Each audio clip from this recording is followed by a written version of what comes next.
Toulis, we are live and we are running. Woo! Oh my God, I've just got all tingly. My palms are sweating. Um, I know this is like we've been working on this so hard.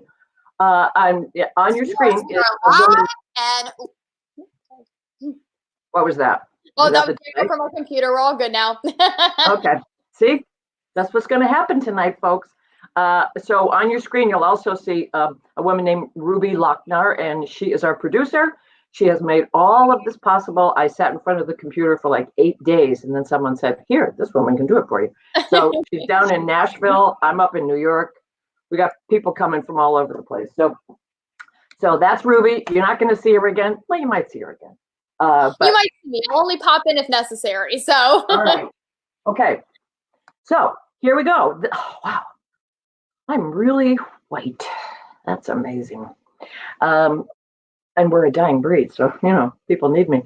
So anyway, welcome, welcome, welcome. And want to tell you a little bit about tonight. Those of you who have been to Monologues of Madness kind of know the drill. This started 13 years ago with the good graces of Cornelia Street Cafe. I was introduced by a mutual friend. I went there and I wrote a couple of plays and I got them read. And one night there were 4 people on the stage and 3 people in the audience. And I thought, this is not so good. So the guy who was running it just turned around and said, "Well, what do you want to do next?" Because that's the kind of people that they were at Cornelia Street. You have a big old flop and they go, "Well, come on back." So I thought, I love monologues. I'm crazy about monologues. So it must be, like Ed Koch said about New York, we got a million of everything. And so I just put the word out and said, "Does anybody want to come in and read a monologue?" And that was 13 years ago. So that's what we've been doing. I think of monologues as if you were in a theater lobby and somebody was rehearsing, and your friends were saying, let's go, and you went, I just want to check, and you put your head in the door, and someone was doing a monologue that so captivated you that you just kept waving your friends and saying, "Oh, I'm coming, just hold on." It's that kind of a feeling. I think monologues can pick you up, bring you someplace, and then bring you back and set you down. I think it is it's the seed of theater. Is a monologue. It's somebody talking, somebody telling a story. So that's and I've done three one-woman shows. So I know from monologues. And we're going to ask for donations tonight because I look, tips can be sent. Tips to Toulis. I love that. You can send a donation to Toulis McCall. I'm on Venmo now. I'm pretty suave here. And we have some expenses that we have to clear. And I need to save up for that trip I'm never going to take. And then we're going to make a donation to the Actors Fund and also a donation to the Episcopal Actors Guild, so named because it started out at the Guild Hall at an Episcopal church. Just so you know, Ruby, I'm seeing a black screen next to me with the little, oh, you're back. oh, there we go. I thought we lost connection for a second. I just wanted to pop in and make sure everything was okay. All right, going away. I know. We'll never find out. So the Episcopal Actors Guild provides emergency aid and support to professional performers of all faiths who are undergoing financial crisis. We also are dedicated to helping emerging artists advance their careers through scholarships, awards, and performance opportunities. It was founded in 1923 as a non-sectarian charitable organization. We welcome the participation of all of those who are interested in celebrating the talent and dedication needed to sustain a career in the performing arts. I've been there several times. My friend Steve Hayes does, he does movies and then he sort of gives you all the background on them. My friend Peter Von Berg teaches an acting course there. And just as a side note, one of the first people that they helped was Fred Astaire and his sister, Miss Astaire. They gave him train fare and I think room and board or something so they could get out to Hollywood. And you know how that turned out. So, and there, it's called the Church Around the Corner, and that's another story. And now for the Actors Fund, founded in 1882. The Actors Fund is a national human service organization here to meet the needs of our entertainment community with a unique understanding of the challenges involved in a life in the arts. Whether on stage or on camera, behind the scenes or below the line, we assist everyone working in theater, film, television, radio, music, dance, opera, and the circus. Sorry, how many organizations help people at the circus? I don't know. So I think that's it. And as our people come on, they're not going to introduce their monologues because if you were a regular participant, because we don't care. Monologues stand on their own. We live in New York. You've heard people monologuing on the buses and the subways and, you know, walking down the street, talking on the phone. You don't get any introduction. It's too bad if you want one. So I expect this is going to go about 90 minutes once I stop talking. Yeah, our first person up is the fabulous. Where are you, Margaret? Margaret Echevarria. Are you in Yonkers? And now, look, through the magic of Ruby. We're going to call it Ruby magic. Margaret, how are you, darling? I'm great, and I am in Yonkers. Yonkers. Okay. Just tell me one thing that's good lately. I'm cooking better and better. Home meals at home. All right, I'll take it. Okay, Ruby, I'm out of here. Margaret, over to you. When Mickey took me out to dinner, paid the bill, drove me home in his Javelin, and he was impressed when I pointed out Orion shining over my father's house, he kissed me goodnight, telling me I was beautiful, and I loved him. When Henry told me he wanted to spend more time with me because I was smart and funny, I loved him. After I saved his life, Oh shoot, my teleprompter. Oh my gosh.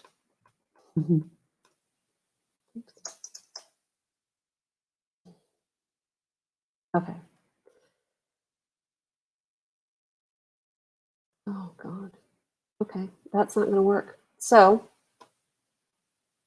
after Mickey, after I saved his life, he realized he loved me, even though he could not be expected to say it out loud. He just wasn't like that, he said, and I loved him. Loving you was different. The moment I realized this about you, it scared me to death. I was talking and you were listening, really listening. You were so still, I stopped mid-sentence. I'm sorry, I said. I'm just going on and on. But I'm interested, you shot back. People talk about wanting to be seen, narcissistic, really uninteresting people I frankly don't want to see, beg to be seen all the time in this whiny, unattractive voice. And what they want is for me to make them feel better about being selfish. I worked hard not to be seen as one of those people. Love was me contributing. Love was me making my love's life better. Love was being unseen, anonymous, selfless, self-sufficient. Never a burden. Pay for your own goddamn funeral. How dare you? Love was earned by invisible sacrifice. I didn't at first know what to do with your interest, your genuine interest. In that moment when I froze, I wasn't talking about how I was going to do something for you, but I was telling a little story about myself that wasn't really funny or revolutionarily revelatory. This is how I fill spaces. When I don't really expect you to hear or really remember, I drop little true thoughts so they won't overflow my brain. And you won't think I'm silent for lack of intelligence, which would be tiresome for you. I froze because I felt naked. I'd better behave myself. I'd better adjust my angles. I must now say something interesting, perhaps throw in something that is not true. You smiled at me as the terror rose in my heart. A voice long dead, I don't remember when I killed her, cried out from the crypt of Lazarus, you cannot do anything in this moment but continue to speak your truth. Awkward and as untidy as it is. Did you hypnotize me? Focusing on my breath and a little wrinkle around your mouth, I finished telling you about that crazy audition. Ah, step into the light, said the resurrected voice. And yes, I did cheat my acting career for the sake of my family. Aren't you just starving? Several times I did this. It was my decision, but I still resented them for it. Go ahead, eat. And for that matter, I do feel lonely in my marriage sometimes. You held me after. You said thank you. You told me I was safe. Later, I cried. I'll be found out. He will discover that I am an imposter. He is paying attention and therefore cannot be fooled. You are not half the actress you think you are. Run. No, cried that resurrected voice from my womb. Oh, God, I fed her, and I forgot to roll the stone in front of that opening after the frozen moment and subsequent avalanche in your living room. Change the subject. What is for your supper tonight? I text you. It's not too late to meet for supper. You text back. Feed her again. Okay, I type. You'll see me at 8:30. Thank you. Nice. Everybody clapping. Oh, I can hear them, Margaret. I can hear them. That was kind of, all right. You're a little sultry girl. Thank you. You're welcome. Okay. Thank you for being the first one too, Margaret. It's always, it's a little scary. So it is. You did it. I know. Especially when the teleprompter is like, yeah. So this is a new kind of live entertainment, right? Now you can have your adult beverage, though, you see? You can have that because you're not going on again. I have to. Gordon Gilbert. We're bringing up Gordon Gilbert. All the way from the West Village. There you are, Gordon. The name is Mark Z. It's been in the news that I met with the president recently. Actually, I've met with him many times. Until now, though, I've been keeping it low key. But it was the big Don himself who convinced me that I don't need to hide my true colors anymore. I love the balls on that guy. That whole I could shoot someone on Fifth Ave thing. He said that even before he got elected. And that other thing about grabbing them by the pussy and how they just let you because you're a celebrity. Talk about cojones. He comes right out and tells you about all the badass stuff he does. He's like John Gotti. Remember him? The Teflon Don? Hey, DJT is the real Teflon John. He's never going to go to prison like Gotti did. He's got his man Barr now heading up justice, and Barr's got his back. DJT is never going down. So, yeah, I've been meeting with Trump lots of times. And I'm going to keep meeting with him. And you know what else? I'm going to help him get reelected. And am I making myself clear? Still confused? Let me explain to all you liberal dumbasses. I call the shots on Facebook, and I'm going to keep giving access to music bootleggers, movie pirateers, gun dealers, child porn producers, pedophiles, sex traffickers, and yeah, even terrorists and Russian bots. It's the democratic thing to do, you know? Equal access to all, right? Fake news, false advertising, you betcha, as long as the money's good. Yeah, I know, we promise in writing not to allow stuff like that. But police and all that shit would really hurt the bottom line. Big Don certainly sees it that way. That's why we need to keep him in charge. He's never going to come after someone like me. Some say I'm secretly shelling out millions to help him. Hey, don't sell me short. It's closer to $1 billion. Compared to me, what Bloomberg's spending is chump change.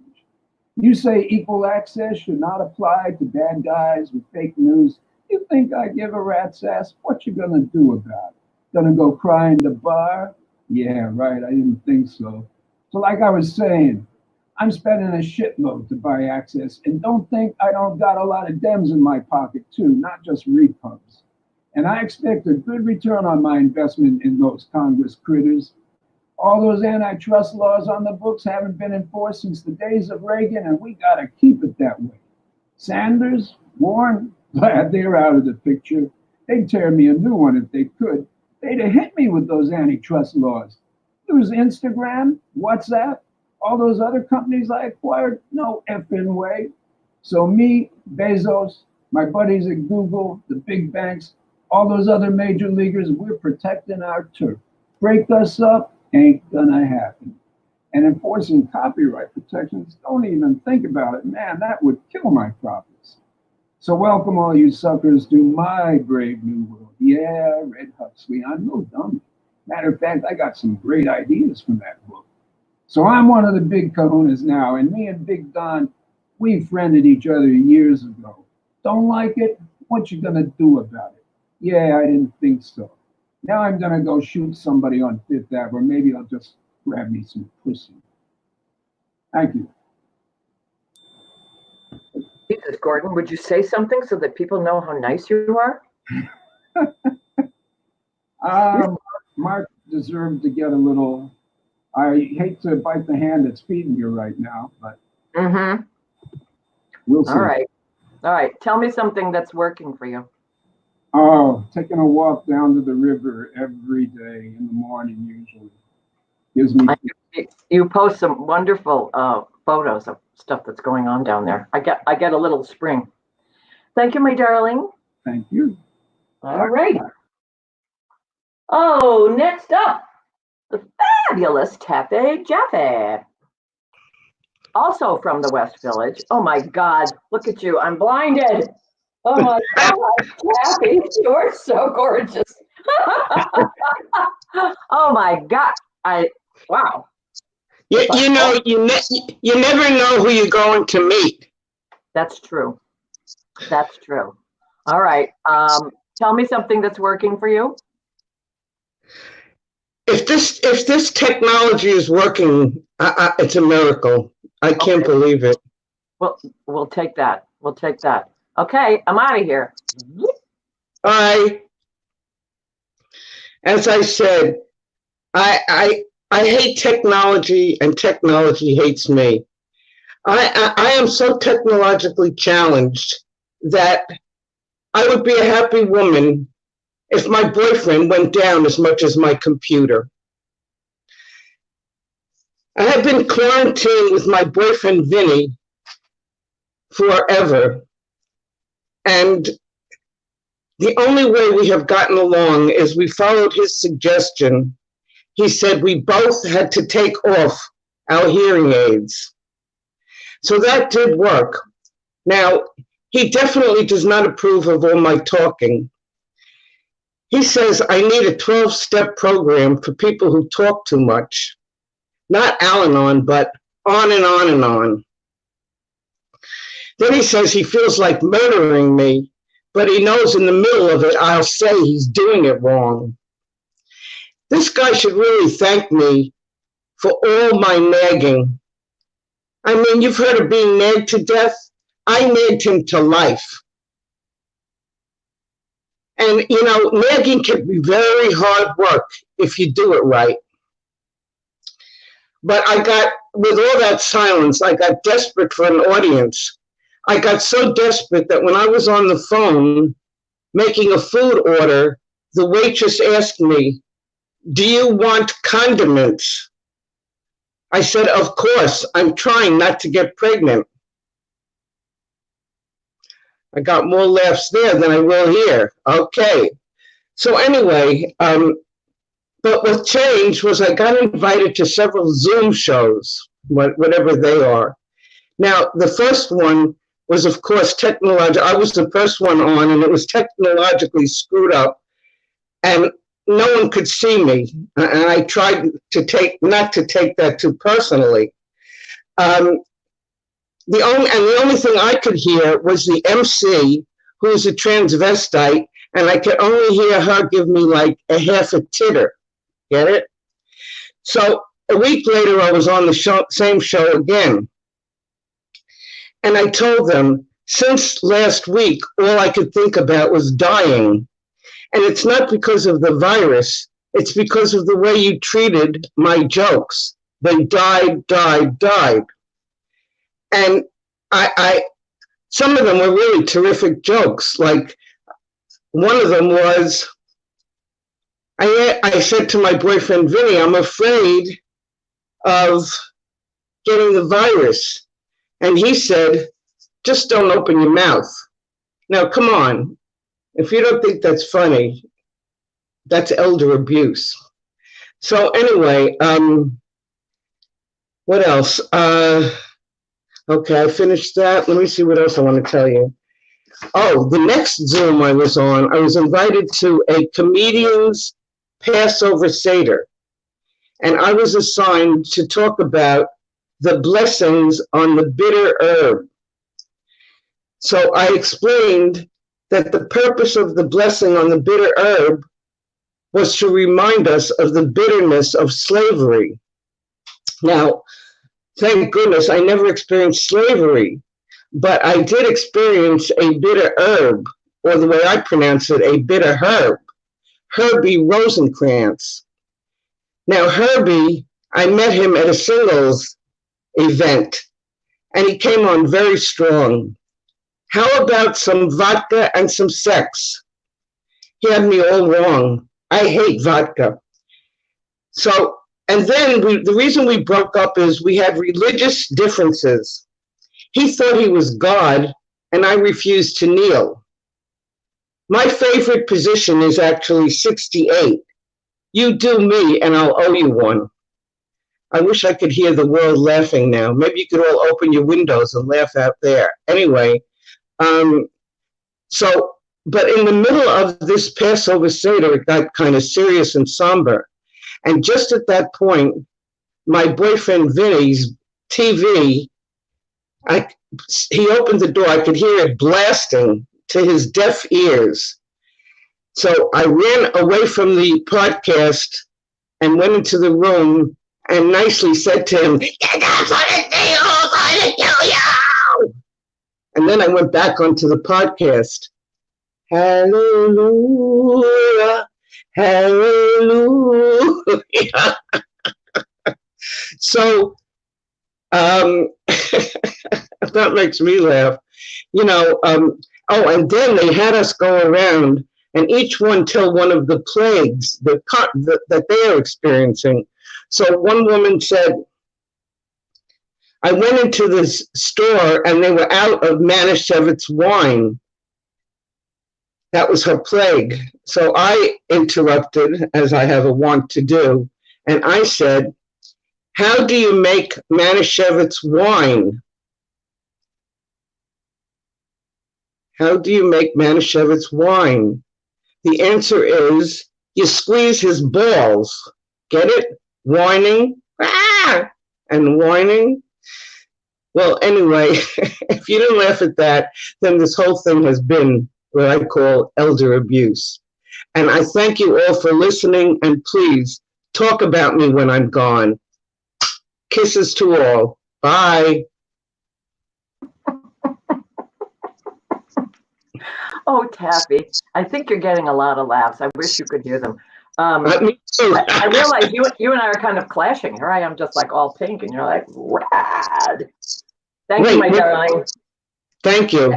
Thank you. Fabulous, fabulous, fabulous as always. Some person named Chappelle said, can we make a post-performance donation? Yes, absolutely, you can. It's, and I just want to clarify, it's going to both the Actors Fund and the Episcopal Actors Guild. And that's, you see, pops up. Okay. That Taffy, huh? She's a pip. Okay, we're following it up with the fabulous Flash Rosenberg, who happens to be up in Harlem with me. Well, not with me, but near me. Hello. Where are you, my darling? Hello, how are you? On West 132nd Street. All right. I know. Someday we're going to see each other again. Tell me something that's working for you. I'm alive, I'm healthy, and I care very much about everybody. And that's what matters, you know? That works. Okay, over to you. I'm out of here. Okay.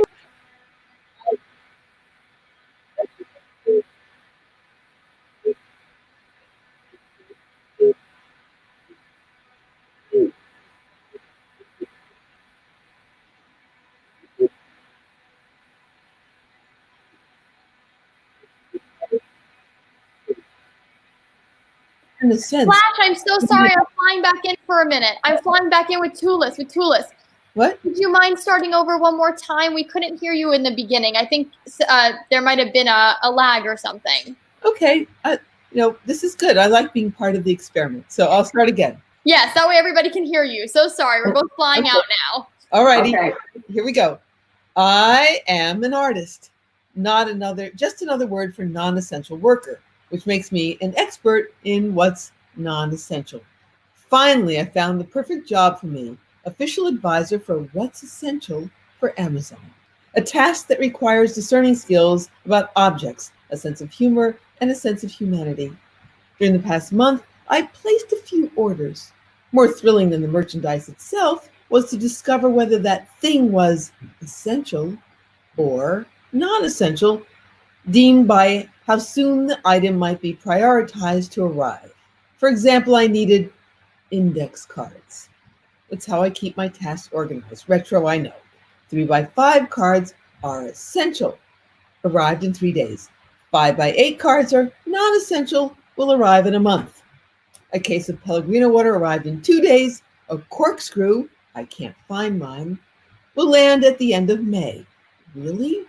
A forearm splint, yeah, I have an arm injury, diagnosed by telemedicine, another story, arrived immediately. Hooray! But breath mints? 6 weeks. Straightening up is now non-essential. Screen or virtual background is a new wave for home decor. This is it. I don't have to clean my house anymore. Romantic relationships, not yet living together, are now non-essential. But they are the musical chairs of the pandemic. Whoever you were with when the music stopped and the lockdown started is now your person. It is non-essential to break up. The abstract hope for sex in the future is essential. Primary valid excuse now for breaking up is a wildly different sense of safety.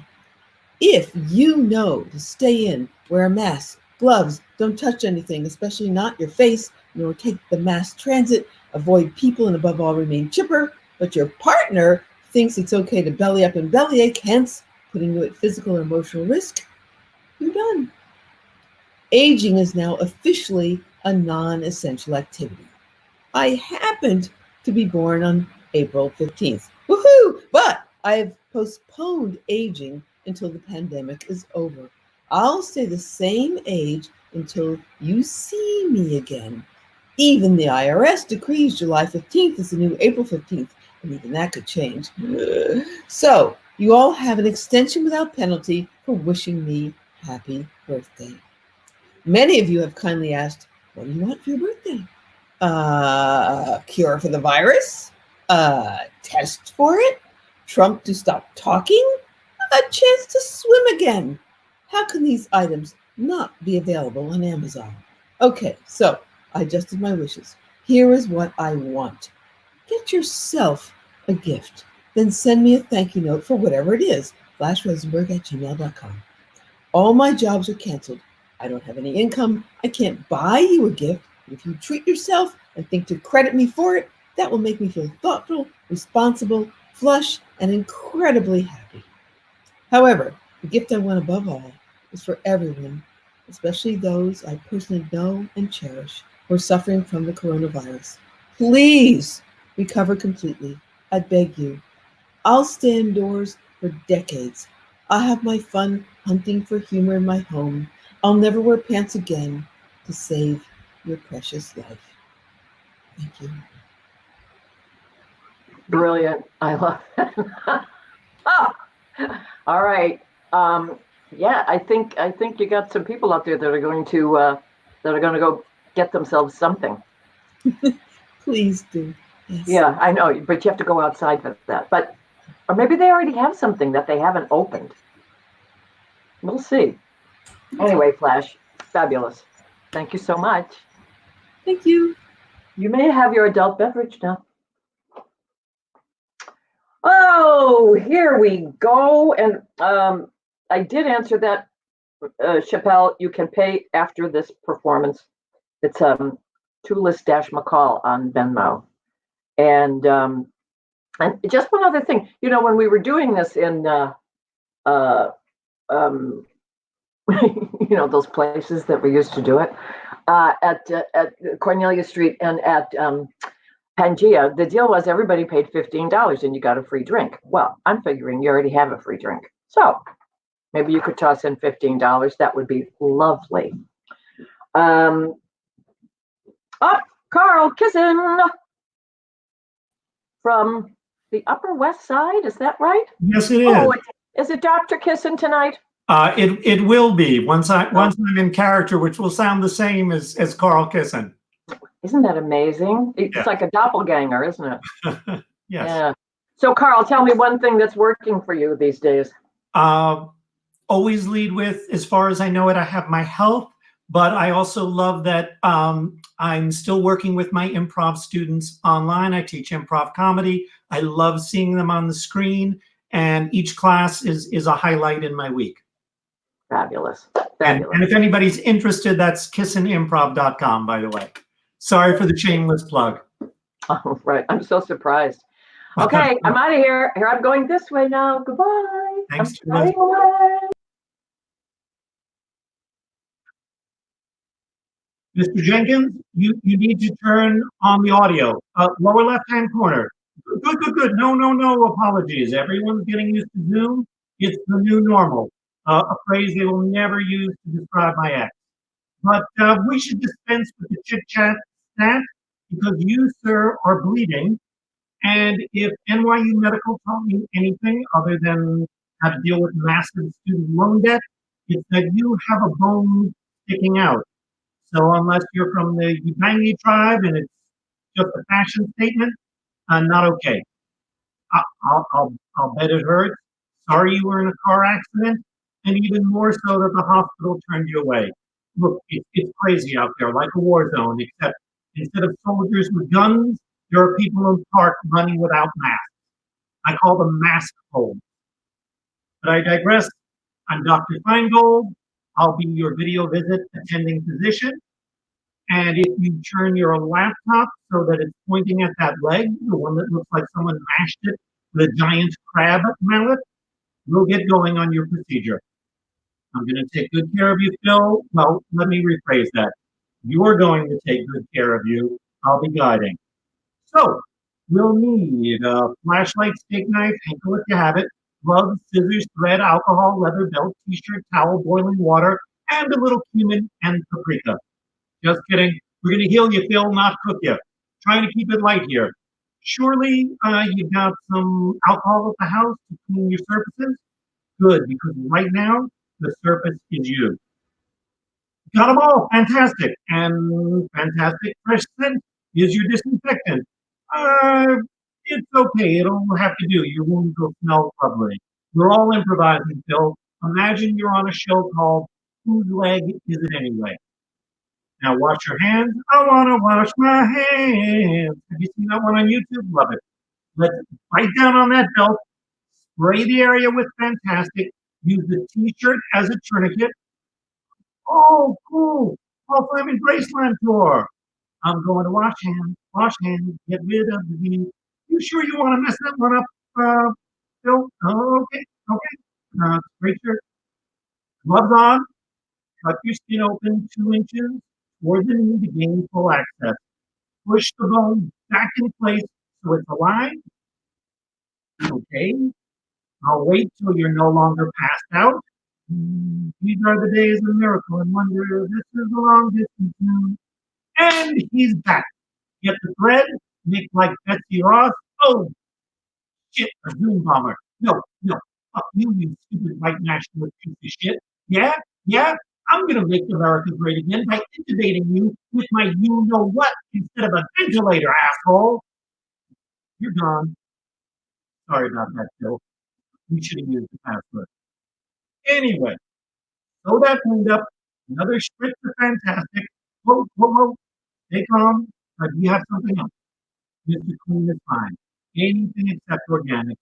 Citrus extract and juniper berries may save the planet, but they won't stop gangrene.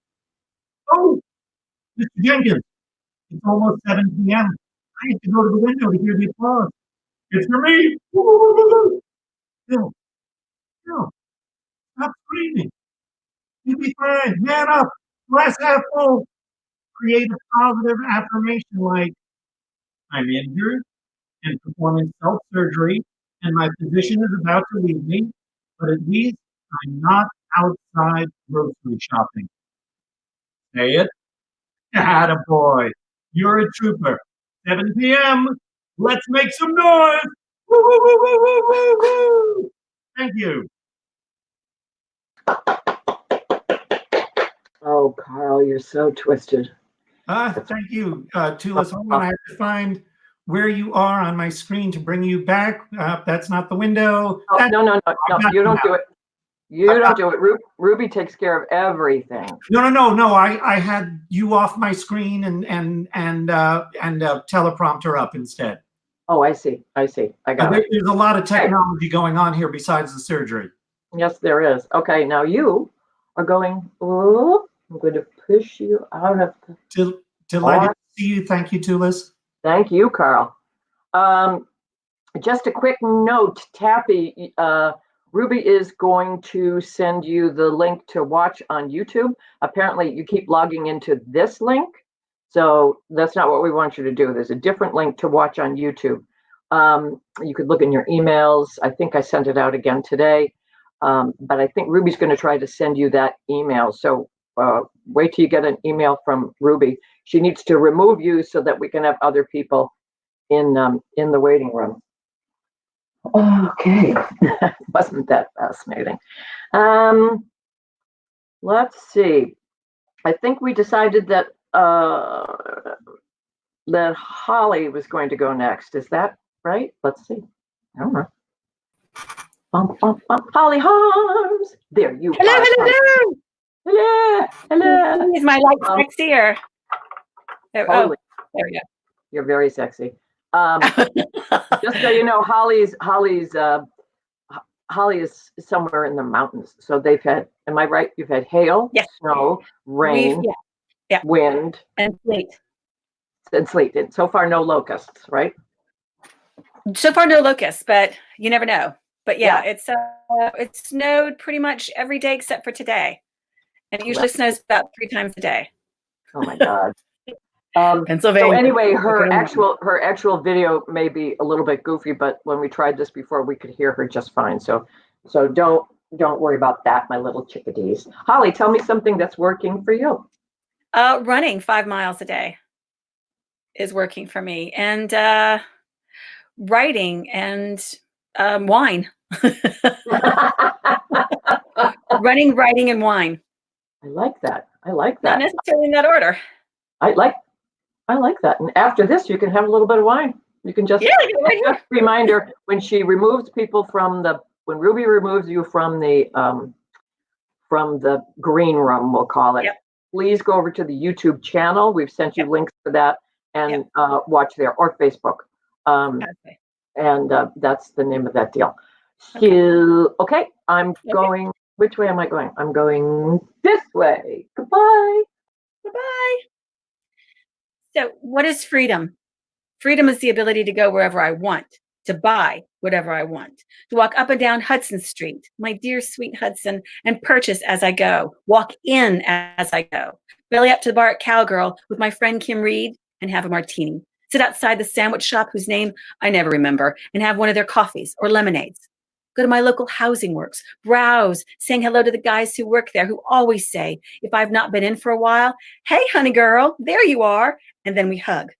Freedom to hug, pat a hand, hold a hand, to go the dog run and sit with Ilaria and Corinne and watch our dogs play together, to spend the night with my friend Helen in her lovely studio on 57th Street and share a bed, the only thing separating us a very long pillow, to go to Delphi's and hang out with her and laugh and to get on a plane if I want and fly to Puerto Rico and see Bridget and not be afraid, to not have to stand in a line 6 feet apart. I went into the city last Saturday to get more clothes and clear out the fridge and get wine at Trader Joe's. Pennsylvania closed all liquor stores, claiming it is not an essential. We are all home together with our families 24/7. It is the biggest essential. My friend Sarah, who lives 6 blocks from Trader Joe's wine store, found out I was coming in, said, let me meet you there. I have something for you.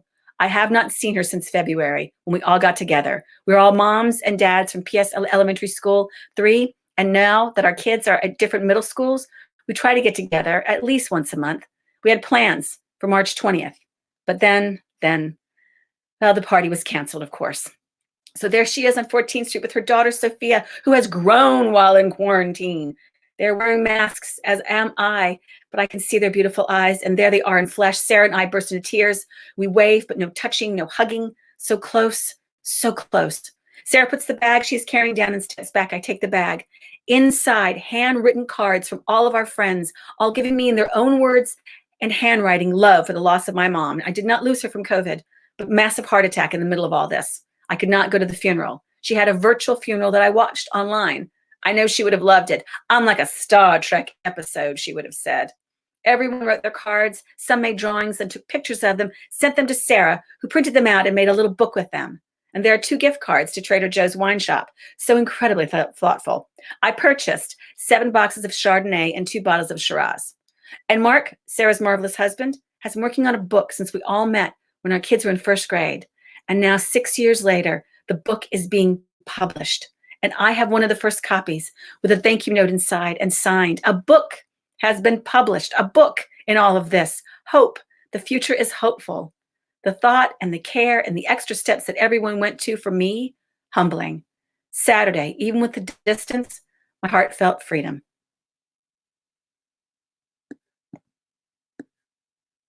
Holly, that was wonderful. Tulis just went away, so I'm here to pop in. Hi, Ruby. That Thank was you. so good. I don't know where she went. Thank you. Let me try and find Tulis. This will be funny. Okay. Yeah. Well, thank you so much. And Thank you so much, Ruby. oh, my pleasure. All right, I'm gonna fly you out this way. All right, fly me out. While I'm waiting for Tulis to come back on, let me just mention kind of in my producer notes, tips can be sent to Tulis McCall via the Venmo app. A portion of the proceeds are going to be donated as well. So in order to guarantee that these live streams can continue, it's really, really important that we support through tipping, whatever you can. No amount is too small. We appreciate it. I think Tulis is back. Whoa, that was great. It was like Holly's mother beamed me out. All of a sudden, I just went, whoa. So, fly theater.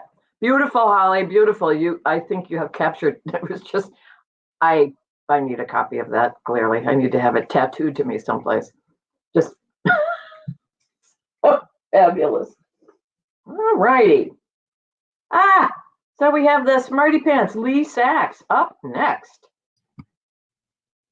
And remember, when you exit, please go to YouTube and watch us there. Mr. Sachs, how are you? Okay. Good. How are you, Tula? You look great. Good. How many cats do you have?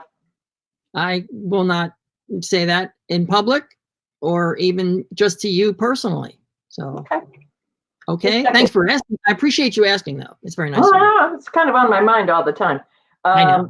Tell me Mine something too. that's working for you. Work. I'm working. I have no idea why or how, but I'm employed, and I have never appreciated dumbass day job crap more than right now. So there you go. Good. I'm out of here. I'm going this way. I'm flying away. This is the way to fly. Really going that way. So here I am. No, after a day of being on conference calls, some of which require me to show my face on video, but most of the time, it's just voice like most of us. But there's some people who gotta show their face and be on video for the meetings. There they are on screen, and we're all looking at them, wondering, is that an apartment? Are they in a house? Is that their parents' house? And why is it that some people have to get so close to the screen? Just back up, people. Or what about that person moving around? What the hell is it with people that they have to pick up their laptop and walk down the hall and make me nauseous? Put the damn thing down and just sit still. Jesus Christ. So after a whole day of that, I'm at home. I'm here with my laptop, and here I am, and I'm on this monologue thing. The bottom line, the very bottom of this line is I have absolutely no idea who's out there. No audience, no sense of doing a show. Why am I doing this fucking thing anyway? Just so I can perform, so I can entertain, amuse, make fun. Am I funny? I don't hear laughter for attention. What attention? I'm sitting at home alone in the same room where I work. looking at my computer screen, seeing my face on screen. Jesus, it's bad enough I have to do this in front of the computer. But in case you're not sure out there, people, what I'm seeing, what I'm looking at right now, in addition to this camera on my laptop, is a screen with my face.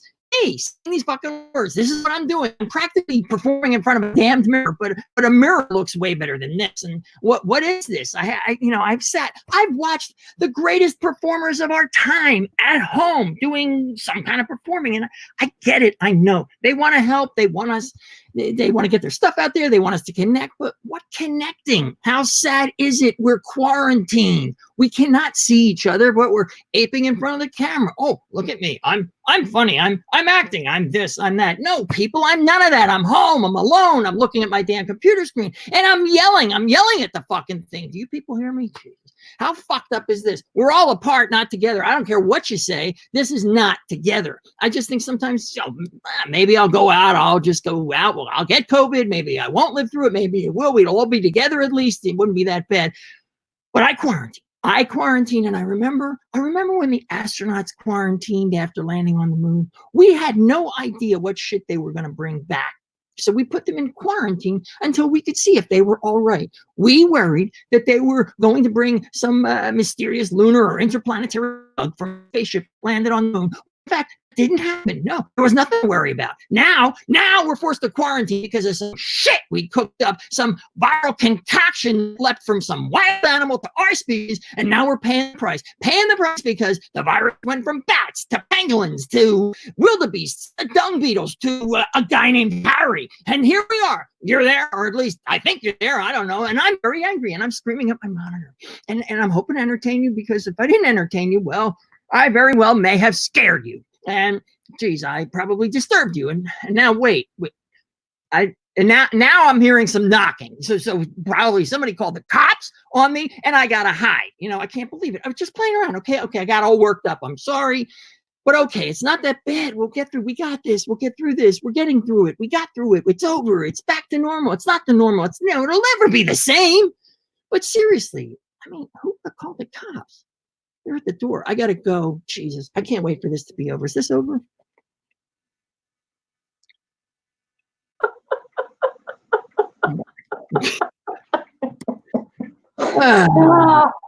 You never fail to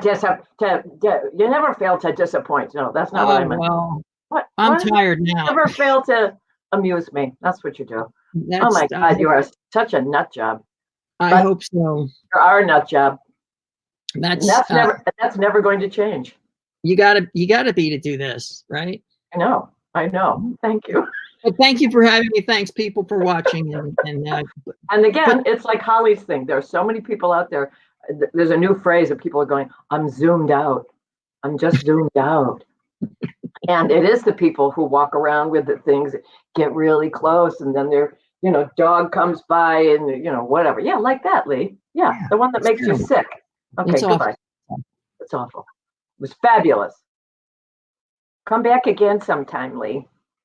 Really, he's got like 14 cats or something. I don't want to tell tales out of school, but they foster cats. Every time I ask him how many, he goes,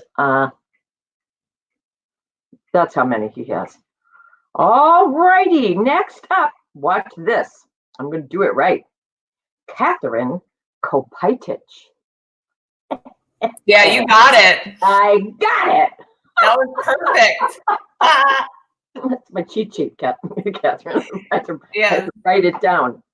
If you saw her last name is spelled, it's just, and when she writes an email, she puts the pronunciation of her name as part of her signature, which is fabulous. Okay, tell me something. Where are you, by the way, darling? In my apartment.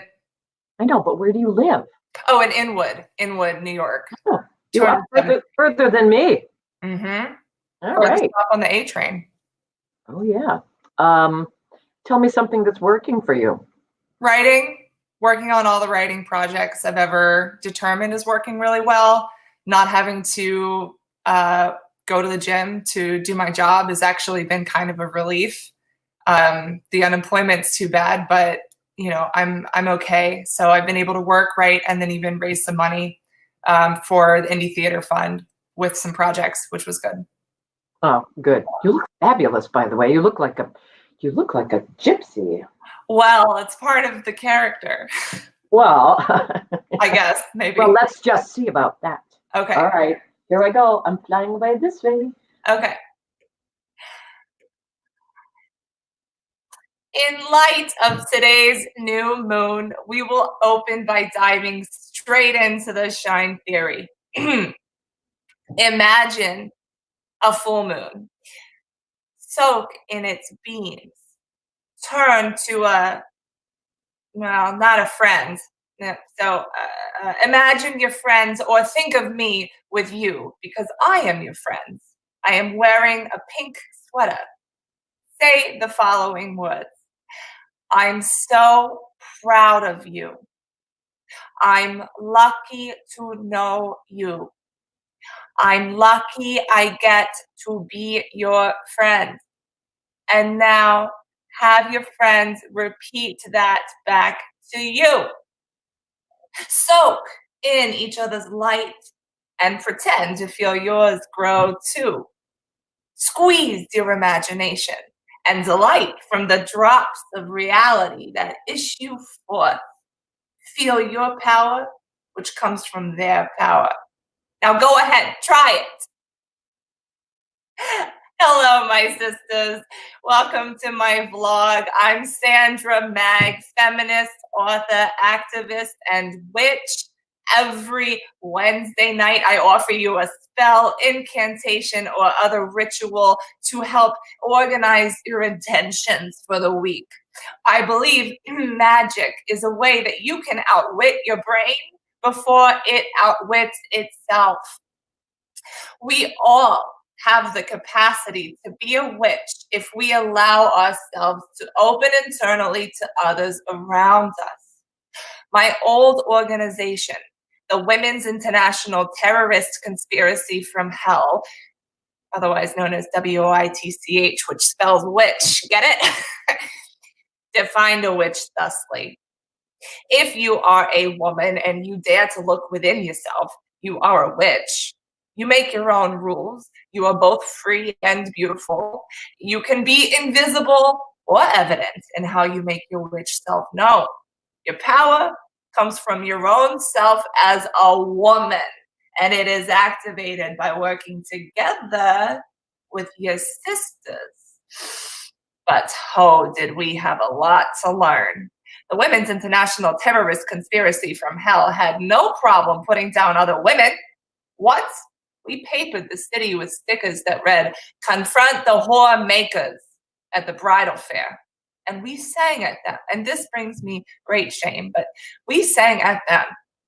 Here come the slaves, off to their graves. That was not cool. And it was disrespectful to sex workers.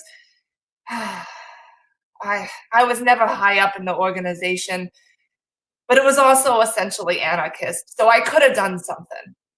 But I am trying. Hence this vlog, hence my live journal, hence this next PSA. Abortion. Abortion. Now, more than ever, we must remember the sisters and healers and midwives that came before us, those who carried the secrets of the womb and risked their lives. Prepare yourselves once more. And now, let us envision the moon. Think of how it receives the sun and reflects that light back to us. Imagine that moon nestled against your heart. Its silvery light is in you now, and it is your strength. Imagine you are with your fellow sisters. And to be clear, when I say sister, I include all genders. If you're a cisgender heterosexual male, you might want to rethink your position in a coven circle, but I also can't stop because it is a beautiful thing.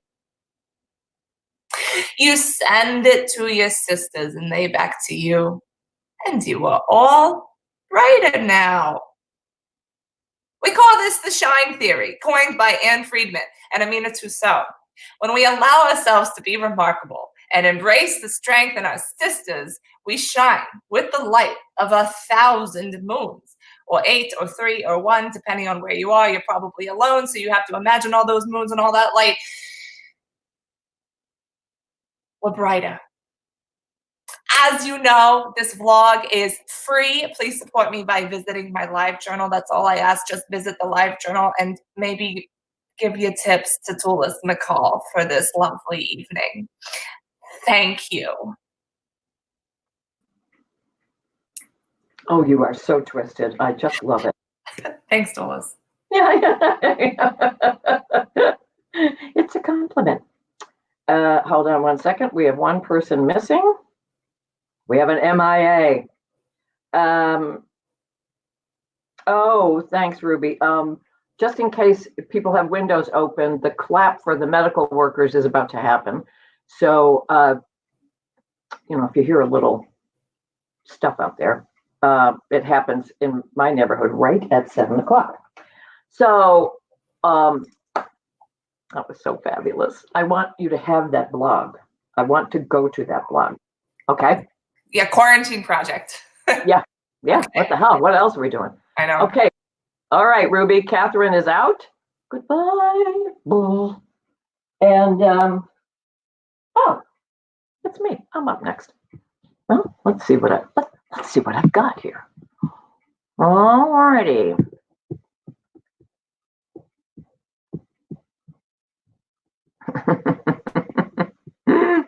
The type is 20. One word per page. All right, here we go. Oh, that's my cat trying to get out of that. Yeah, later. You be a good boy. All right. Here we go. Stay still. Oh, I can do this with. Why isn't this working? God. Okay. All right. Here is the dilemma. You know that normally people look at me and they think, nice lady. It is nothing that I do per se. It is just my way of being. I am nice. I am positive. I am supportive. The glass is always half full. And I am just this shy of being a Pollyanna, which we all know she went a little over the top. I'm not like Pollyanna. I am not over the top. I'm like the middle bed in Goldilocks. I am just right. I mean, you could pretty much ask anyone. You could even ask me. And I will tell you.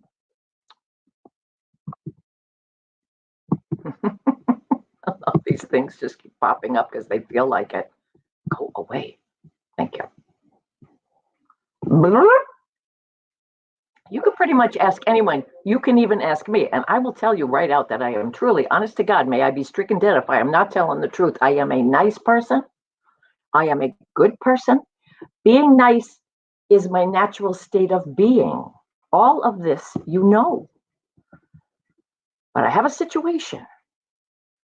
Things have gotten out of hand. Danger is lurking. I am considering killing one of God's creatures. I can't believe I said that, but say it I must. His name is Fred. Fat Fred. Fat Freddy. Actually, his full name is Fat Freddy the Taunting Chipmunk. Fat Freddy the Taunting Chipmunk showed up about a year ago when my mother was still alive, and she liked to look out at the bird feeder outside the kitchen window. Oh, it's 7 o'clock.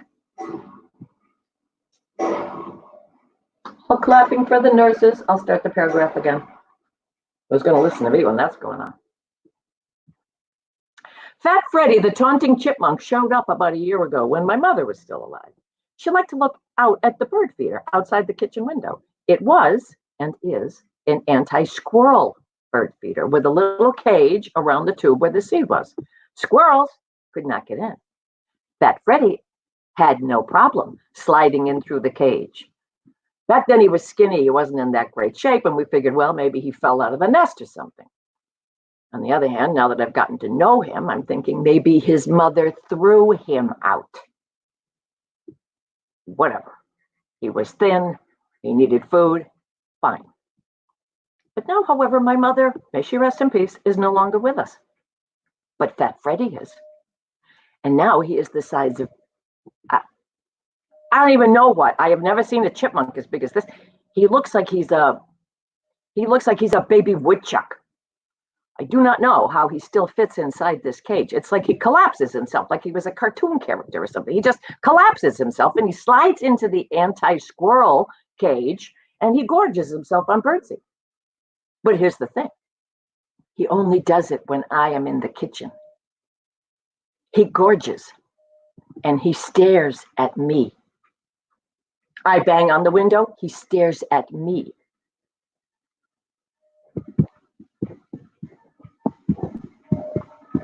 Hold, please.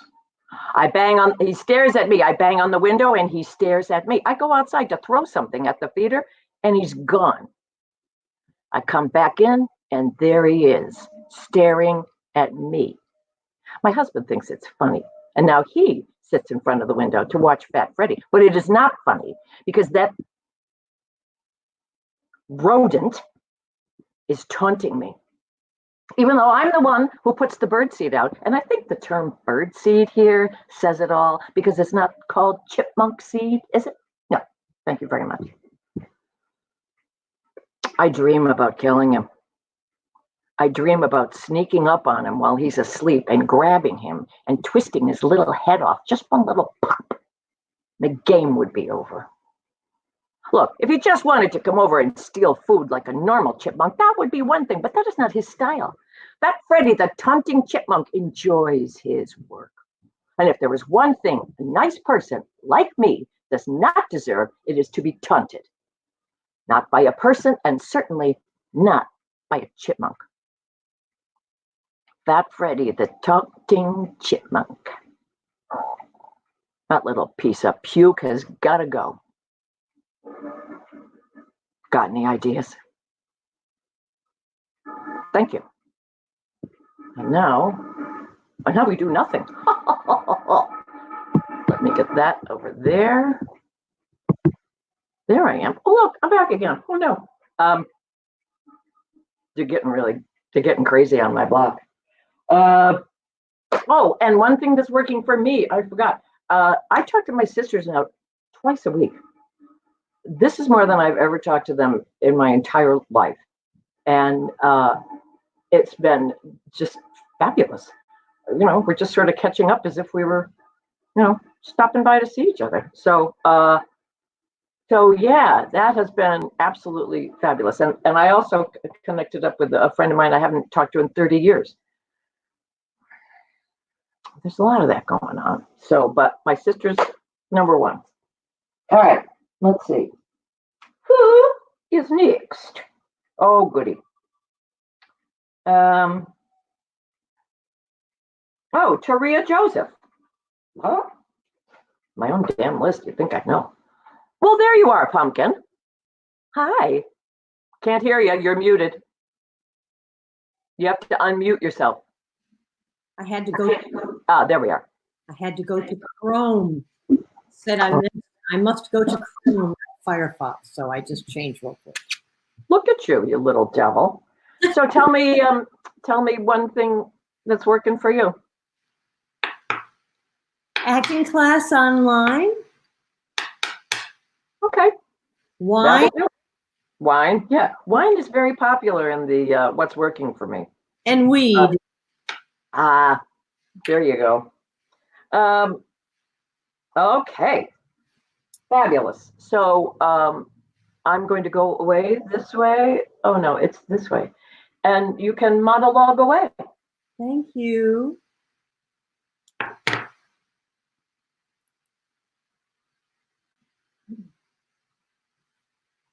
Bless me, Father, for I have sinned. It has been a long time since my last confession. These are my sins. 1, judging myself and others. Judge not, lest thou be judged. So how many of you listening to me today are judging me now or have judged me in the past? You better believe I've judged you. My ego, named Meryl, has me judging people all the time. Then is quick to remind me of just how much you are all judging me right this minute. Okay, Meryl, okay, I hear you.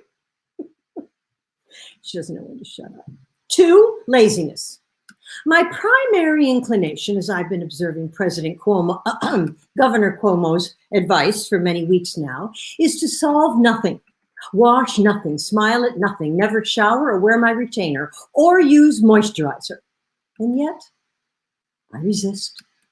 But I'm always fighting with myself, shaming myself, making lists, calendars, mantras, all designed to make myself likable, marketable, lovable, and useful. Oh, I need to work on this mess.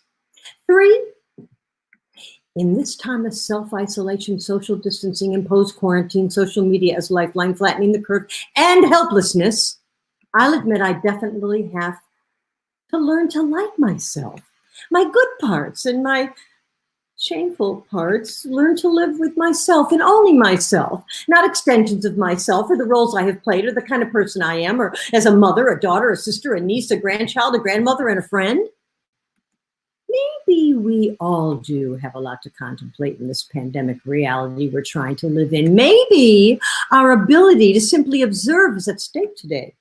Maybe I need to promise to get better at observing, listening. No commenting allowed, just observe and let it change me. Yes, and see what happens. Oh my God, I am heartily sorry for having offended thee, and I detest all my sins because of thy just punishment, but most of all because they hurt you, my Lord, who are all-knowing and in need of all my love. I firmly resolve with the help of thy grace to sin no more, and to avoid the matters of sin. Amen. Thank you. Oh my God. I was just doing this little time trip, you know.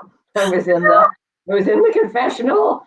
Everything was really dark in there. And so that's all you have to do is that phrase, bless me, Father, for I have sinned. And we all go, whoa. Oh, Oh my God. Wonderful, wonderful work, Taria. Just wonderful. I was following you every step of the way. I think probably a lot of people were. There's a lot of that going on tonight. People going, yeah, oh yeah, So thank you so much for being here. It was just thank you for having me. Thank you for having me. Yeah, more to come. More to come. Oh, she's gone. People come, people go. All right, now I think we have a special audio presentation from Sydney Meyer. Is Sydney on tap? Yes, hello. There he is. Sydney, you're there, Sydney? You can hear me? I can loud and clear. Oh, you darling. Sydney and I, Sydney is the manager at Don't Tell Mama and an extraordinary cabaret performer and just an all-around swell guy. And we spent several years on the phone today trying to get his phone to hook up to this. We learned things we didn't even know we didn't know. But I said, so Sydney, would you make a radio appearance? And he said, it will save me so much money on my makeup. I think you said Max Factor. I did. I think you did. You said, well, God, I won't be using my Max Factor tonight. So, Sydney, I'm going to leave. And you just take it away, my buck. Oh, tell me something that's working for you.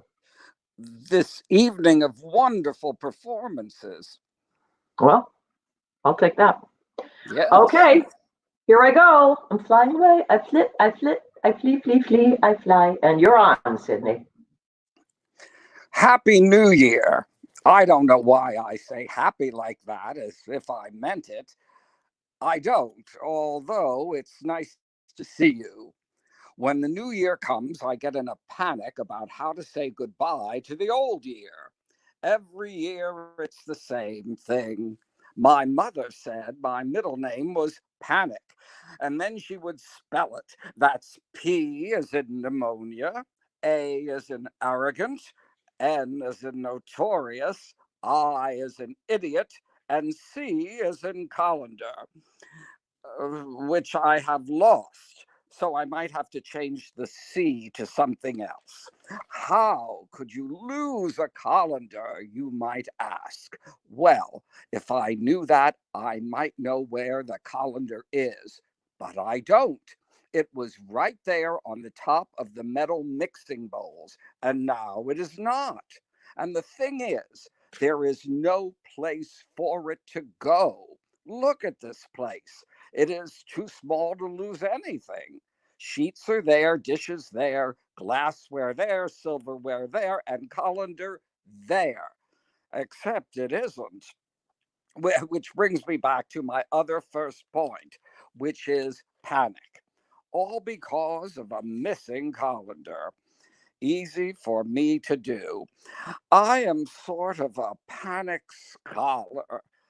Is that the right word? I am a panic aficionado. I know from panic. I know the root is pan, as in the Greek god who was so one with nature. He had the hind end of a goat, horns on his head, and was permanently attached to his flute. You should pardon the expression. Total outdoors man, liked to cause trouble when he could by dropping in on people unannounced.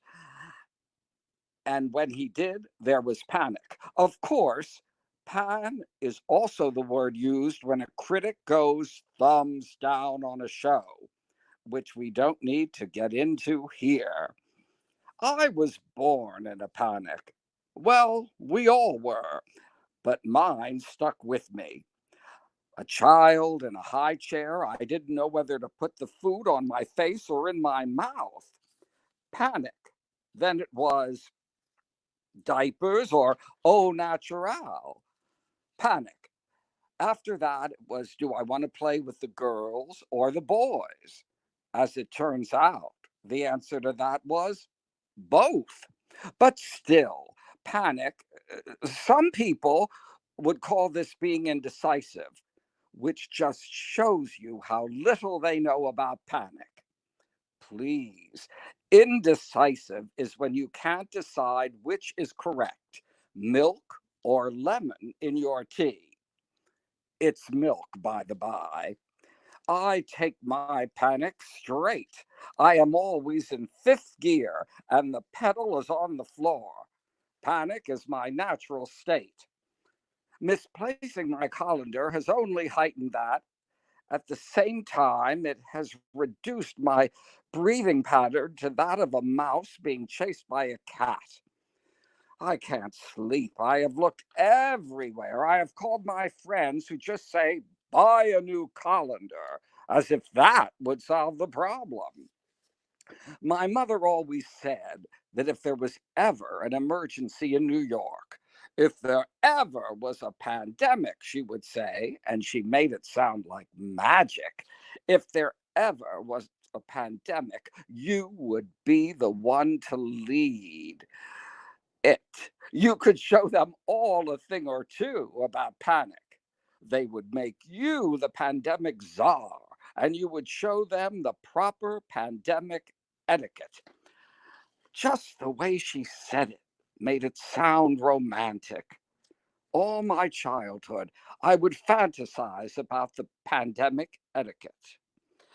Oh, I had charts and drawings. Every Halloween for years, I went as a doctor with stylish face masks, some with little animal faces on them, just so I didn't scare anybody. I still have them here, somewhere. Too bad I will never get to use them, unless we have a party and I give them out at the door. I think they are in that closet. I wonder if my colander is. Want to look? Thank you. Oh, Sydney, that was wonderful. Oh my God. It was just great. I mean, seeing you is always wonderful, but this was kind of fun to, for those of us who remember listening to like Fibber McGee and Molly and all those radio shows. Gene Shepherd. Oh yeah, Jean Shepherd. Jeez Louise. So yeah, the Green Hornet, was that one? Yes. Everything was on. Superman was on there. There weren't Yes. any, The, girls or anything like that, little boys, but still. the But that's what it Shadow. brought. The what? The Shadow. Oh yeah, the shadow. The shadow knows. Yes. Anyway, thank you, my darling. That was, man, you are just the best. We're gonna figure this problem out, or you know what? We may just keep you on radio. I Okay. think I'm best in the one dimension of sound. What did you say today? You had the perfect face for radio. Yeah. One dimensional. Many have said that to me. Yes. Oh well. Thank you. Well, you've been getting a lot of Bobby Horowitz is so thrilled. She's listening to you. Oh, she's And you're getting, yeah, and you got many fans.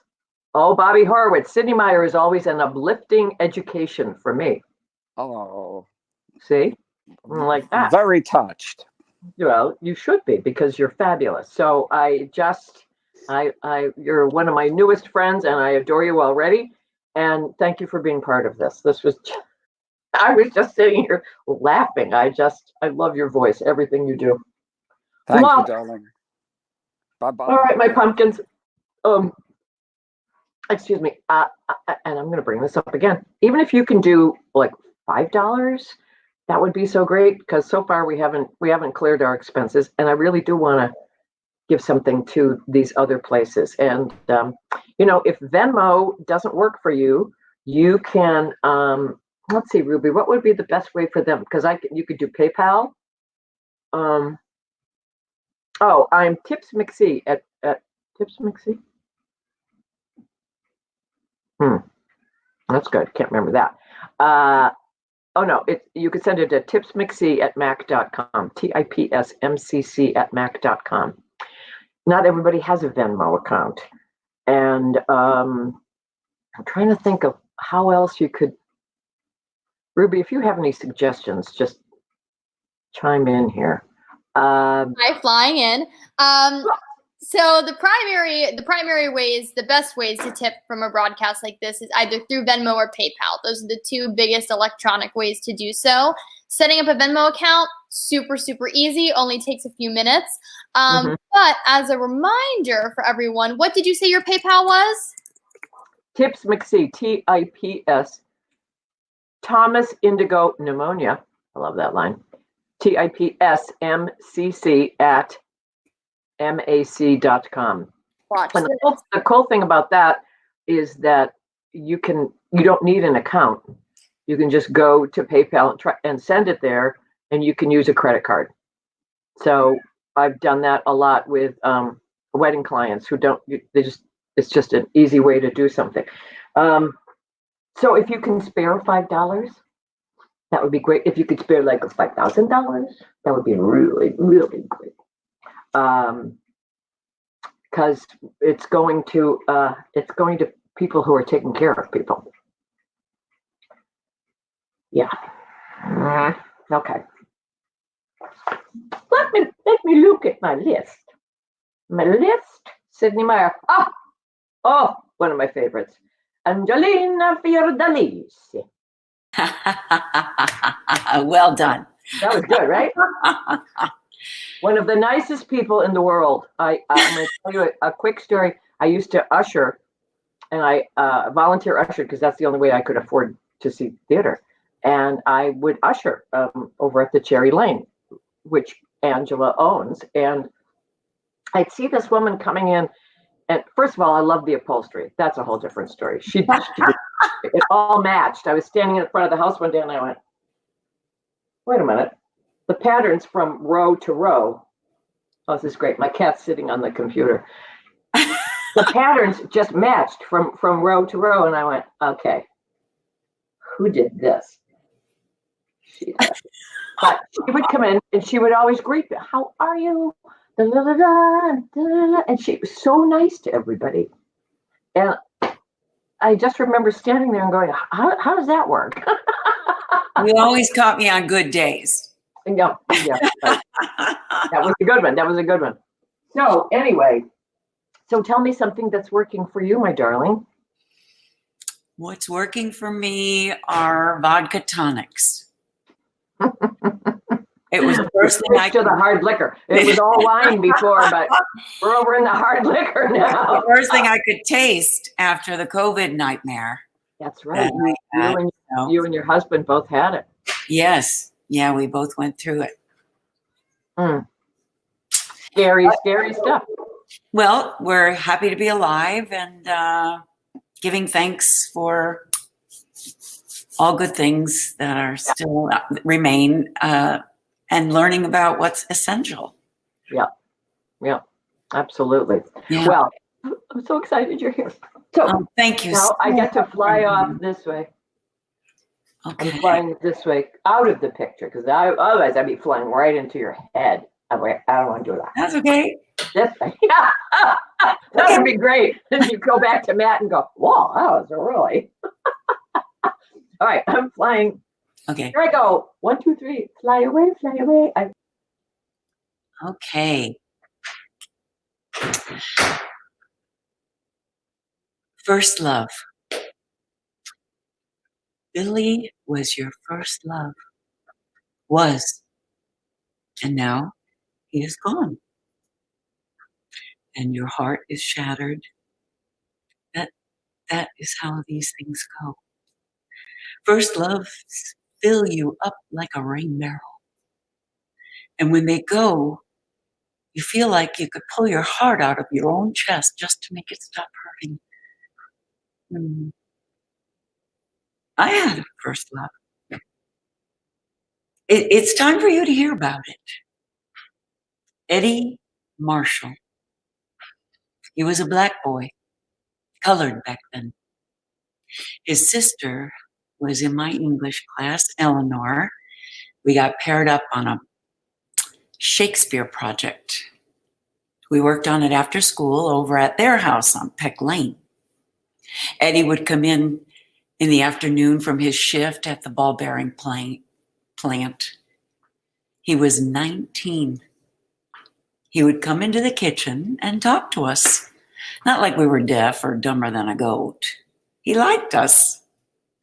He laughed and made us laugh. He had golden brown eyes and dimples. That boy had dimples. And I tumbled for him. I knew it was wrong, him being black and me being white, but I tumbled anyway. Then Pearl Harbor happened and he enlisted. I was there when his parents left to take him to the train station. He took my hand and squeezed it and told me to take care of Eleanor. I couldn't speak, even to say goodbye. All I could think of was, don't cry and give yourself away. After that, Eleanor would bring his letters to school and let me read them. Then it was summer. I started work at Uncle Gus's telegraph office over by Holly's Five and Dime. The telegrams printed out on little strips of paper that we had to cut and paste onto the Western Union paper. Top left corner, put the address, a number of words, all short messages. Coming home, shipping out soon. The longer ones came from the War Department. So-and-so desires me to express his deep regret. Missing, prisoner of war, killed. And if you knew the boy, well, don't let your tears drip onto the paper. A little over a year after Eddie left, near the 4th of July, Uncle Gus handed me a length of strip, addressed to Eddie's mother, Mrs. Reginald Marshall. 71 words. The Secretary of War regrets. I don't know how I got those strips pasted down. When I was done, I took it to my cousin Benny. I actually grabbed him by the shoulders to get his attention. I said, "You take off your hat with your right hand and you give this to Mrs. Marshall with your left hand. And when you give her the receipt to sign, you call her Mrs. Marshall. Mrs. Marshall, not Evelyn." I didn't know I was shouting, and I didn't know I was crying until Uncle Gus put his hand on my shoulder. I stopped talking and walked to the bathroom, where I drank 3 glasses of water and took my grief off like it was a coat. Then I went back out on the floor and worked for another 3 hours. I've only told 2 people about this. You're the third. First loves. There's a little piece of real estate inside your heart that belongs to them. The thing is, you don't realize it till they claim it. Now, wipe your nose and set the table. Thanks. Yay, beautifully written monologue. Thank you. You're very welcome. Thank you. That's great. Just, God, you just dragged me right through that again. Oh. So thank you so much for being part of this. I know it's a crazy time. We don't know what we're doing, and I feel so honored that we keep coming around and reconnecting with each other. And then it was finally like, boom, you can actually do something and not have to leave home. And now you can have your gin and tonic, or perhaps you've already had it. I'm not going to go into that, but I'm on my vodka and something. Yeah, we had a whole conversation about vodka the other day. Just thank you. I hope you'll come back. You absolutely. Thank you. Okay. You bet. Oh, she really is nice. I mean, she's like the Fat Freddy woman. She's nice. Smart, talented. All right, fine, great. Oh my God, it's time for Robert Creechan. Hello, my friend. darling. How are you? How are you, my pumpkin? I'm good. I'm glad to get to read one of your pieces, and glad to finally that this is happening. It's really fun. Yeah. I've been so enjoying listening to people. It's very inspiring. It makes me want to also sit down and write a monologue. One of the nicest people in the world. I remember I met you Lovely. through Betsy Anfiella, as she says. Yes. She pronounces her name wrong. Do you know that? It should be I call her Fiella. BA. It eliminates any troubles. Yeah, that's right. She's wonderful. But I came to see you when you did CAGME. Mhm. Oh no, we met at Joe Allen's, and you popped in. That's right. With some CDs, and we spent, I don't know, 10 minutes together or something. Then I went to see you in CAGME, and I said, "Oh, I'm a friend of Betsy Ann's," and you went, "Oh yeah, I remember you." So you just have that generous. You're very rememberable. You are. It's a good thing. Well, only when I'm impressed by something, because it doesn't happen that often. And you're generous and caring, and you know, it just really hit me. It's like, oh yeah, I know. Well, thank you for coming, and blah blah blah blah. And then since then, so I saw you in CAGME, and I saw you in Frozen when I was sitting next to J.J. Abrams, and he said, "That guy's funny." That's nice. Should have given my number. That's what I tried to do, but yeah, no, he was with his kid. That's nice. We're hilarious in Frozen. So thank you. I miss doing it right now, very much. Yeah, I can understand. So tell me what's working for you, my darling. Having said I miss doing it, which I really do, and I miss my friends, my family, theater family there. It's been years since I've been home for dinner every night. My daughter is 6, my son is 8. My daughter has never, in the years that she will be remembering things, I've never been home like this every night. And it's lovely. We're in this phase where we're homeschooling like so many people are, and it's a wonderful mix during the day of little triumphs and um, battles, like real battles of the will, and it ebbs and flows through that. But at the end of the day, we're reading Harry Potter right now at night, and I'm reading to them and doing all the voice, and we're just having a ball. And my daughter learned how to read a two-wheeler.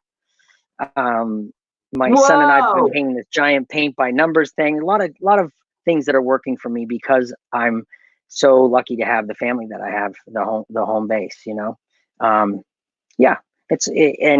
That's what's working for me. Yeah, I watch your Instagram posts, and it's like, did you order these children to say I want the cutest children in the world?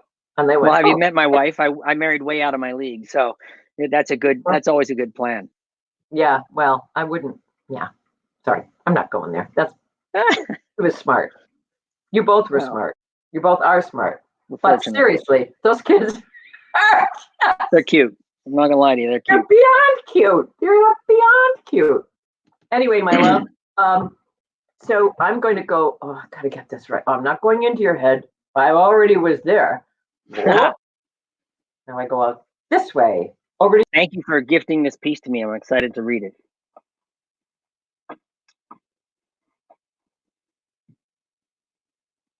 People. We have a problem here, people. It can't be I'm the only one who sees this.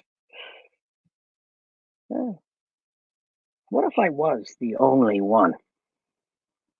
I'm from another planet. They drop me off at a bus stop. Pick a bus stop, any bus stop. They drop me off. I come out of my interstellar trance. I open my eyes. I look out. There all is, entering and exiting my sphere of reference. The first thing I think, there are not enough full-length mirrors on this planet. People who own full-length mirrors know what they look like. They know what they look like, so they know where they're going. They know where they're going, so they leave on time. There is no rushing, people. I do not rush.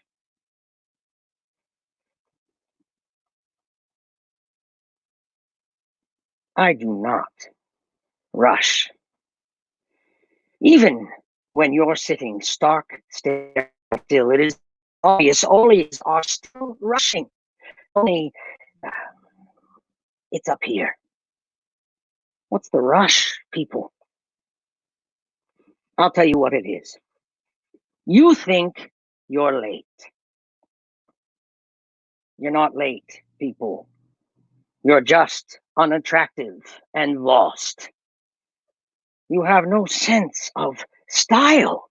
Therefore, you have no sense of direction. Therefore, you are incapable of a conversation. And this is not a good thing. People stop talking out here. They start thinking too much. Thinking too much. Too much, people, too much. Here is the concept. Think in the privacy of your home. Or at work, but not out here. Not in public. It's not good for you. It's not good for me.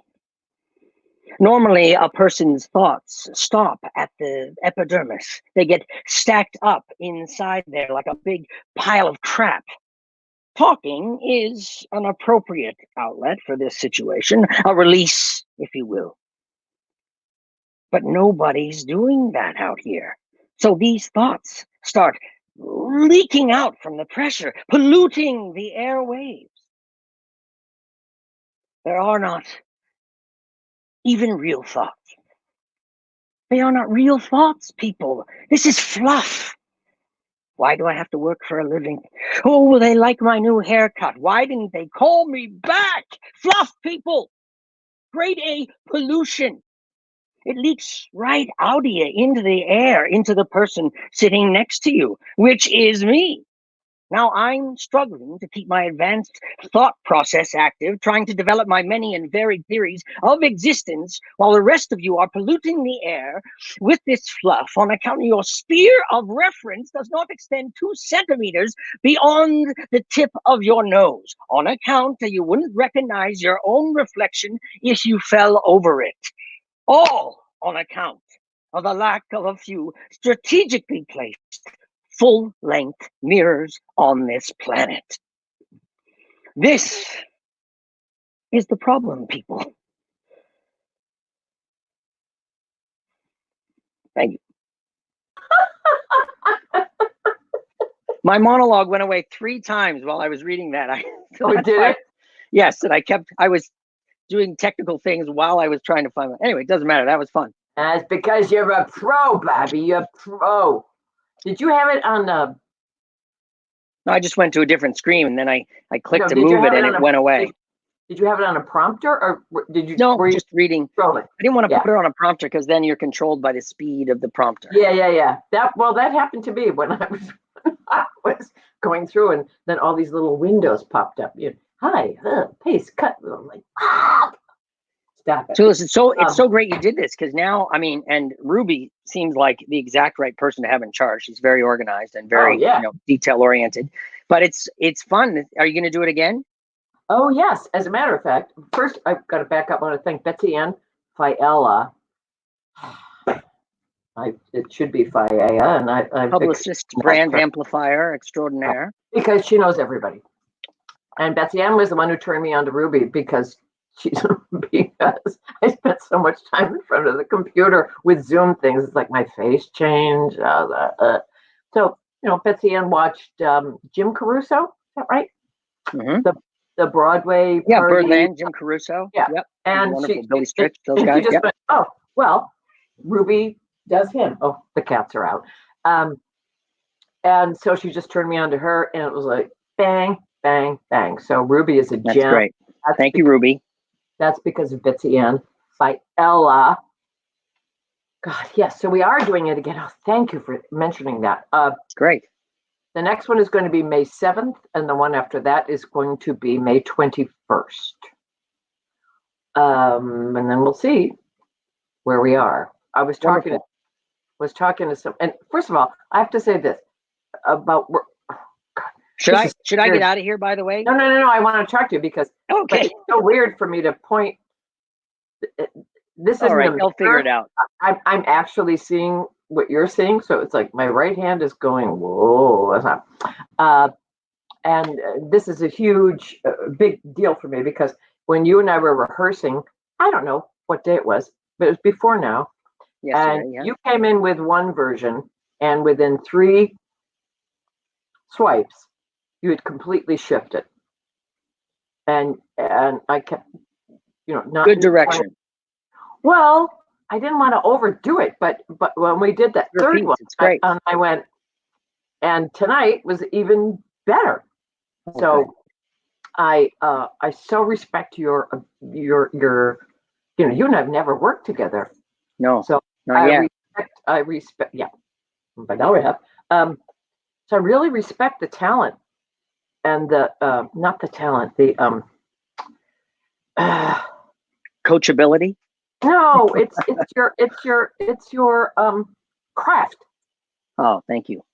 That's what it is. It's your craft. And this is a gift during this time where I feel like my craft is, I'm not doing things. Literally the day Broadway shut down, I had started a wonderful acting class downtown for the first time in, decades long since I've been in a real hardcore acting class. Auditioned to get in Scott Freeman's studio. He seemed so wonderful. I took one class, did this Tracy Letts scene and with this great actress. And then I was on my bike to the theater and my wife called to drop off my bag and go to the gym and then come back and do the show. And my wife called and said, just pick up your stuff. It's all getting shut down. So, wow. So I'm excited to get back to acting class, excited to get to do things like this, just to keep percolating, Well, I always liked you, but that just brief moment of working with you, and you came in with something and I was going, well, that's not what I thought. Yeah. But I also have to say, I'm going to give a plug for something called One-on-One. I don't know if you know about it. I do, yeah. so I've been working with them and watching Pat McCorkle. Mm-hmm. She just does like, oh, that was good, and how about? And she's a wonderful long-time casting director, and that's the really great ones. That's what they do. They help you in the room. They give you one little like this, and you go, oh, yeah. Oh yeah, I hadn't thought of that. Boom, and away you go. Have you thought about this? And then the other guy, I can't remember his name. But he did the same thing. Every single person was. It was so wonderful to get to see them work with other people, which you don't get in an audition. Right. Right. You can learn, and even if you're not the person up working with them, that's a great thing about doing an acting class. You learn by watching them work with other people. Pages of notes. I just have to. Yeah, that's great. I have to find them. I said one of the gifts. I said my sister Ruth and Molly. Her names. I said I use the yellow line paper with the narrow lines, and I just keep using one pad, and then I rip them off. And so it's like, well, where did I put the notes? So there's somewhere here, that guy's name. Anyway, that's all right. You'll find him. Yeah. So please come back.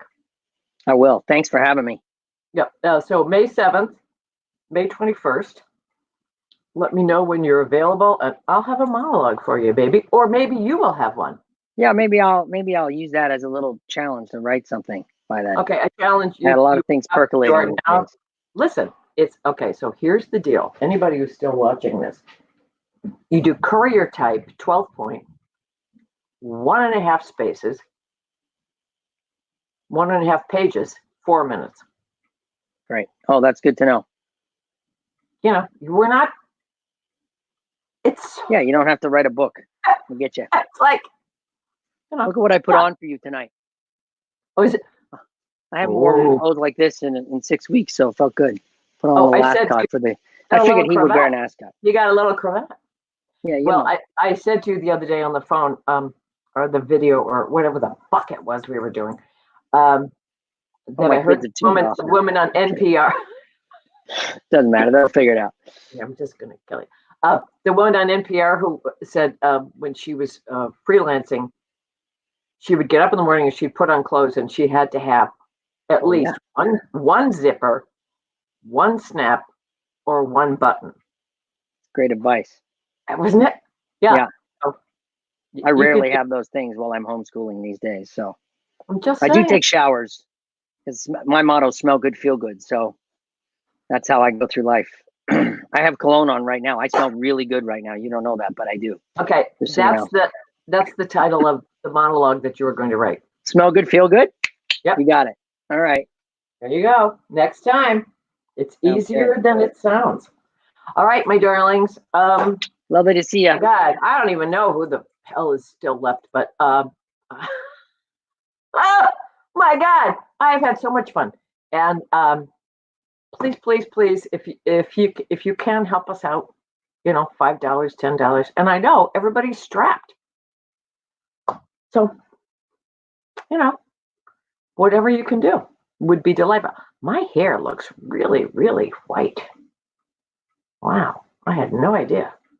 My face is pink, my hair is white. That's it. The cats are out.